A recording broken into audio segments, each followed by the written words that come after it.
Azuras Star is basically a legendary reusable soul gem in Oblivion, and it is needed for any kind of build, because you will be using enchanted weapons in this game, and guess what? The charge for that enchanted weapon is gonna run out. Of course, you can run to the closest mages guild and pay for your weapon to be charged, but that is so expensive. Especially in the early game where gold is rarer than an honest Imperial Watch Captain. So unless you want to be spending money on regular soul gems or spending a fortune on charging your weapons, you're gonna need Azuras Star. So, here is a complete tutorial on how to get it and how to use it. The first thing that you need to know is that in order to start this quest, your character needs to be at least at level 2, although I suggest being at least at level 10 because there is going to be a tough fight ahead, so yeah. Also, you have to be at least at mysticism level 25, but that is a matter that we will cover later in the video, so don't worry about your mysticism right now. So for our first step, we need an item called Glow Dust. There are a few ways to get this item. You can get yourself to this place called the Shrine of Azura, which is where we are supposed to go for this quest anyways. Alongside the shrine, usually at dusk or dawn, which is 5 to 7 PM or 5 to 7 AM in this game, you can find these glowy creatures called Will-o'-the-Wisp. Now, if you destroy them, they will drop glow dust. But if, for whatever reason, they don't spawn for you, don't fret, you can get yourself to this area right here, and then enter this alchemy shop called the Gilded Carafe. Inside you can buy glow dust from the shop owner. We only need one, so don't tear your wallet apart. Once you have the glow dust in your inventory, interact with the Shrine of Azura in this location at dusk or dawn, which is, as we said earlier, is 5 to 7 PM or 5 to 7 AM. This will initiate a conversation between you and Azura, giving you a quest leading you into a cave where you will have to face 5 enemies. In my experience, this fight will be easy except for one of these enemies who will be quite tough to defeat actually, so really be careful with this one. Also keep in mind that these enemies are vampires, meaning there's a good chance that you will be contracted with porphyric hemophilia, if that is how you pronounce it, which turns you into a vampire in 3 in-game days if you don't treat it. Also inside of this cave there will be this hidden passage behind this rock wall. In order to activate it, you will have to pull this rope. Can be quite confusing to some people. But before we go any further, we have to treat that little vampirism problem. Now, how do we treat that? By activating one of the shrines to the 9 divines. Here is a map of the locations. Just pick one spot, go there and activate the shrine.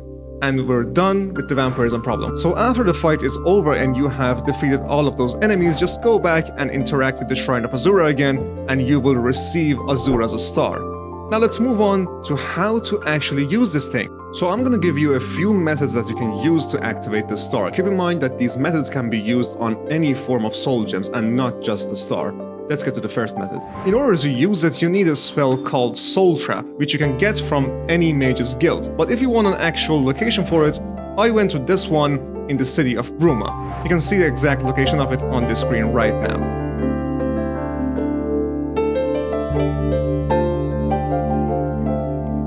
Once inside, just talk to this lady and buy the Soul Trap spell from her. But there may be a really good chance that you won't be able to actually use this spell right away, because, just like me, you also play as a knight, a barbarian, a crusader, or anyone else that doesn't rely on magic and sorcery and stuff like that. So what do we do about this? In order to use the Soul Trap spell, you have to be at Mysticism level 25 or higher.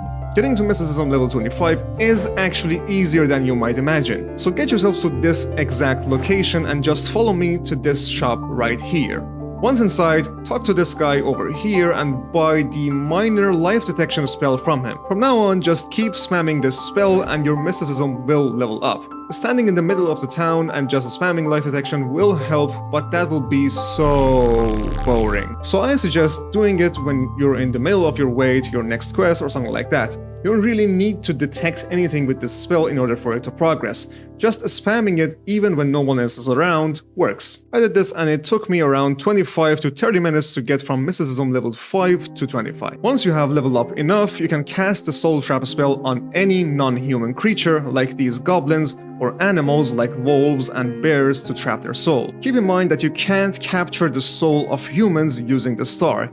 you're gonna need a black soul gem for that. After casting the soul trap, just defeat the enemy while this spell is active, and they have that pink outline around them to capture their soul into the star. Once that is done, you will get the notification on the top left of your screen telling you that you have captured a soul. The stronger the enemy that you defeat with this method, the stronger their soul will be and the more charge you will receive using their soul on your weapons. Meaning, stronger enemies will give you a full charge and the weaker ones just charge your weapons to a certain degree. This is the method that I would personally use because it's more reliable than the other two methods that I'm going to show you. But if you really don't want to grind to mysticism level 25, here are some other ways that you can use to capture souls. So method number 2 is using a scroll of soul trap. Using this scroll requires no grinding and no skills to level up. You can basically do it in the tutorial of the game, really. Keep in mind that unlike the soul trap spell, the scroll of soul trap or any kind of a scroll is a one-time use only item. Just equip it from your inventory and cast it on your enemy and then defeat them to capture their soul. You can loot the scroll off of some mages that you defeat in this game in various locations like necromancers' lairs, or you can buy the scrolls from different mages guilds found inside of the towns. The last method is using a weapon that has the enchantment of soul trap, like the sword called Umbra, or you can just create your own custom enchanted weapon with soul trap, which will capture the enemy's soul if you defeat them with it. So once the soul is captured, just select Azuras Star in your inventory and then choose the weapon that you want to charge. And that is that. Now you have charged your enchanted weapon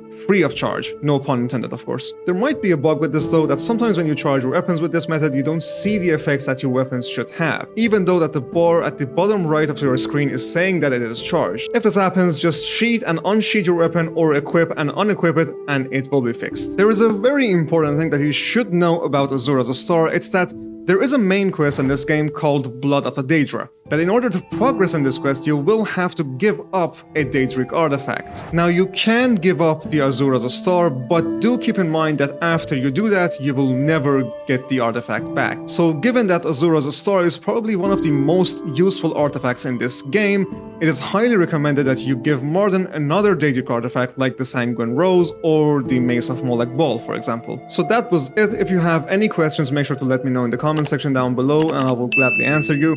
If this video helped you, consider leaving a like as that would help the channel a lot. Now have a great day, take care, for now.